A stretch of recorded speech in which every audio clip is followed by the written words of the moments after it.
ہم نے اب تک جو کچھ سمجھا ہے، یعنی اب تک کی جو ساری بحث ہے اس کا حاصل کیا ہے، تو اگر ہم اس کو سمرائز کریں تو وہ یہ بات ہمارے سامنے آتی ہے کہ اخروی نجات کے لیے کیا لازمی ہے، یہ چیزیں لازمی ہیں۔ یعنی یہ بات ہم نے پھر اسٹیبلش کی ہے قرآن و سنت کی روشنی میں، اس پہ اجماع امت کا ہم نے کوٹ کیا ہے، تو یعنی اس پہ کوئی شک کی بات نہیں ہونی چاہیے۔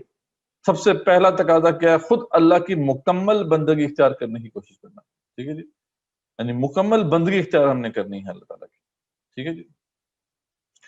نمبر 2، دوسروں تک دین کا مکمل جو تصور ہے وہ پہنچانا ہے، اس کی دعوت دینی ہے، ٹھیک ہے، یہی وہ دعوت و تبلیغ دین کا فریضہ ہے جو ہم پر عائد ہوتا ہے، اور یہ جسے ہم شہادت الناس کی اصطلاح کے حوالے سے بھی دیکھ چکے ہیں۔ اور پھر نمبر 3، یعنی بات جہاں تک نہیں ہے بلکہ آگے بڑھ کر کل دین کو اجتماعی سطح پر نافذ کرنے کی مقدور بھر جد و جہد کرنا ہے۔ اس کے بغیر یعنی ان تینوں جو سمجھ لیں کہ سیٹ آف اوبلیگیشنز ہیں، یعنی یہ ایک فرض نہیں، ان کے اندر کئی فرائض ان میں آ جاتے ہیں، تو یہ سارا ایک کمپریہنسو کانسیپٹ، یعنی ہمہ گیر تصور ہمارے سامنے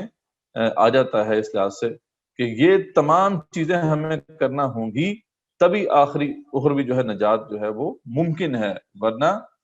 اخروی نجات ممکن نہیں ہے ڈائریکٹلی۔ یعنی ایک تو یہ ہے نا کہ ہم نے بات کی تھی کہ سیدھا جنت میں جائے بندہ، یہاں سے اگر دنیا سے جائے تو اس کے لیے جو ہے سیدھا جنت جانے کا ایک پاتھ ہے، وہ یہ ہم بتا رہے ہیں۔ باقی ذری بات ہے اس میں کمی کوتاہی رہ گئی، اگر شرک سے بچا ہوا ہے انسان، بڑے شرک کا ارتکاب اس نے نہیں کیا، شرک اکبر کا، تو پھر اس کے لیے چانس ہے کہ وہ وایا جہنم میں اپنی ٹرم پوری کرنے کے بعد پھر وہ جنت میں جائے گا، براہ راست اس کے لیے جانا بہرحال ممکن نہیں ہے۔ یہ ازر قرآن و سنت یہ بات اسٹیبلشڈ ہے اور اس پہ پوری امت کا کنسنسس ہے۔ اور یہ تیسری بات ہے، خاص طور پہ اللہ تعالیٰ نے اس کو واضح کیا ہے کہ یہ ایسنس ہے پوری زندگی کا، یعنی حقیقت زندگی یہی ہے، حقیقت کائنات یہی ہے۔ اب اس کے پیچھے پوری پھر اب تفسیر ہے، کچھ تو چیزیں ہم نے شیئر کی ہیں، کچھ ساری باتیں آگے جا کے آپ سے شیئر ہوں گی۔ علامہ اقبال رحمۃ اللہ علیہ یقیناً ان کو بجا طور پہ جو ہے قرآن کا ترجمان کہا جا سکتا ہے، یہ ان کا اپنا کہنا ہے کہ اگر جو ہے اس میرے کلام میں قرآن کے علاوہ بھی کچھ ہے تو پھر اللہ تعالیٰ سے رسول اکرم صلی اللہ علیہ وسلم سے خطاب کرتے ہوئے کہا تھا کہ اگر ایسی بات ہے تو پھر روز محشر خوارا رسوا کن مرا، ٹھیک ہے، بے نصیب از بو صاحب پاکن مرا، یعنی روز محشر مجھے آپ رسوا کر دینا ہے اے رسول اللہ صلی اللہ علیہ وسلم، اور اپنے قدموں کے جو بوسے کی بھی مجھے توفیق نہ دینا، مجھ سے بھی مجھے محروم کر دینا۔ تو بڑی بات ہے علامہ اقبال رحمۃ اللہ کی یہ بات اپنے بارے میں یہ کہنا کہ اللہ تعالیٰ یا رسول اللہ صلی اللہ علیہ وسلم سے خطاب کرتے ہوئے کہا کہ اگر میرے اس قرآن میں میری اس کلام کے اندر قرآن کے علاوہ بھی کچھ ہے تو مجھے جو ہے قیامت والے دن رسوا کر دینا، تو چھوٹی بات نہیں ہے، وہ ایک عظیم انسان ہی یہ بات کہہ سکتا تھا، اور انہوں نے بے شک جو ہے اس میں کیا شک ہے کہ قرآن کی ہی ترجمانی کی ہے، اور جو قرآن سے انہوں نے راز جو ہیں تلاش کیے ہیں اور ان سے پردہ اٹھایا ہے، یہ تو ایک پھر اٹسیلف ایک بہت تفصیلی موضوع ہے۔ تو اس حوالے سے یعنی زندگی کی حقیقت کیا ہے، اللہ تعالیٰ کو ہم سے کیا چاہیے، کیونکہ یہ تو ہم سمجھنا چاہ رہے ہیں نا اللہ تعالیٰ ہم سے کیا چاہتے ہیں، تو بہت ہی خوبصورت انداز میں انہوں نے 2 مصروں میں یہ بات واضح کی ہے، فارسی کے یہ مصرے ہیں، تو وہ کہتے ہیں کہ چنا خود را نگہ داری کے بائیں بے نیازی ہا، شہادت بر وجود خود ز خون دوستاں خواہی۔ بہت ہی زبردست انداز میں انہوں نے اس پورے ماجرے کو جو ہے ایکسپلین کر دیا، بلکہ اگلا مصرع بھی پڑھ لیتے ہیں تو پھر بات زیادہ سمجھ میں آئے گی کہ مقام بندگی دیگر مقام عاشقی دیگر،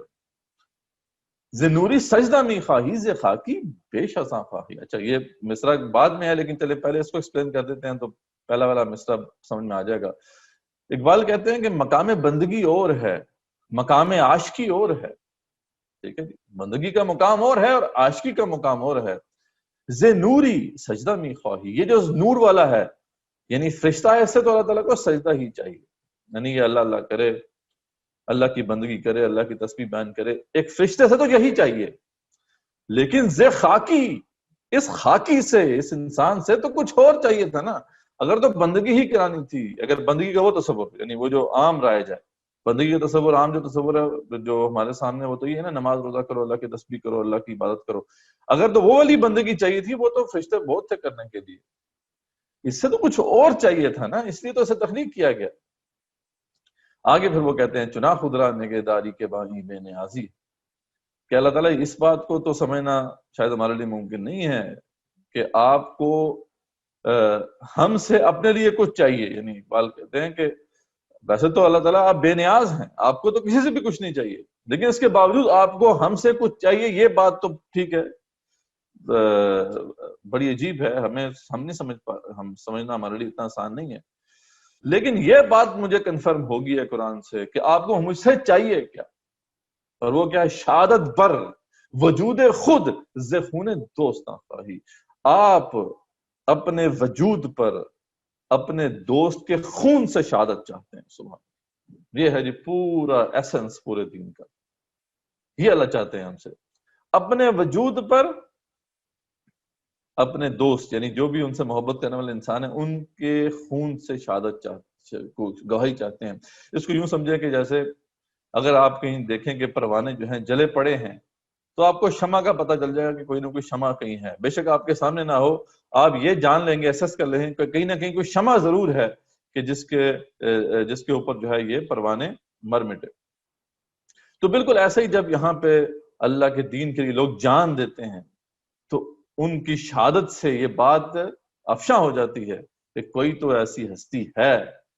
جو محبت کرنے کے لائق ہے، جس سے عشق کیا جائے،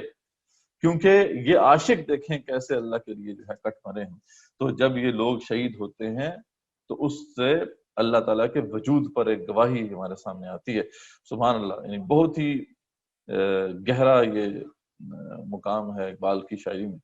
کہ جس انداز سے انہوں نے اس بات کو واضح کیا ہے، یہ بہت ہی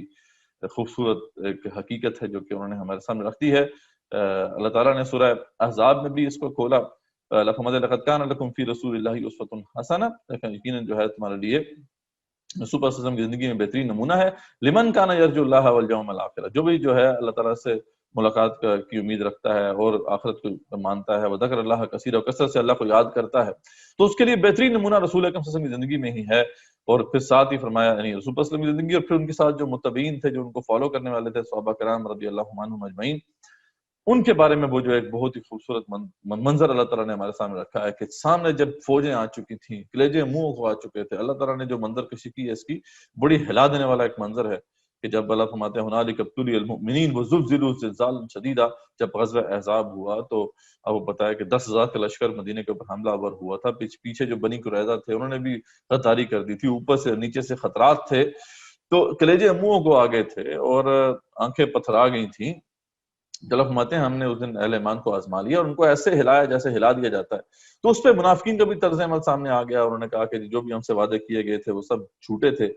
لیکن اہل ایمان نے کیا کہا اس وقت، اس مشکل گھڑی میں، وَلَمَّا رَأَى الْمُؤْمِنُونَ الْأَحْزَابَ، جب ان لشکروں نے جو ہے ان مومنوں نے وہ لشکر دیکھے، انہوں نے کیا کہا، قَالُوا هَٰذَا مَا وَعَدَنَا اللَّهُ وَرَسُولُهُ، کہ یہی تو اللہ اس کے رسول نے ہم سے وعدے کیے تھے، وَصَدَقَ اللَّهُ وَرَسُولُهُ، اللہ اس کے رسول صلی اللہ علیہ وسلم نے بالکل سچے وعدے کیے تھے، وَمَا زَادَهُمْ إِلَّا إِيمَانًا وَتَسْلِيمًا، اور اس کیفیت میں ان کا ایمان بھی بڑھ گیا اور تسلیم اور رضا میں بھی اضافہ ہو گیا۔ دیکھیں حق و باطل کے اس مارکے میں جب جان خطرے میں پڑی تو انہوں نے کہا یہی تو ہم سے وعدے کیے گئے تھے، یہی تو اللہ نے کہا تھا پہلے دن سے کہ وَلَنَبْلُوَنَّكُمْ بِشَيْءٍ مِّنَ الْخَوْفِ وَالْجُوعِ وَنَقْصٍ مِّنَ الْأَمْوَالِ وَالْأَنفُسِ وَالثَّمَرَاتِ وَبَشِّرِ الصَّابِرِينَ، تم پر آزمایا جائے گا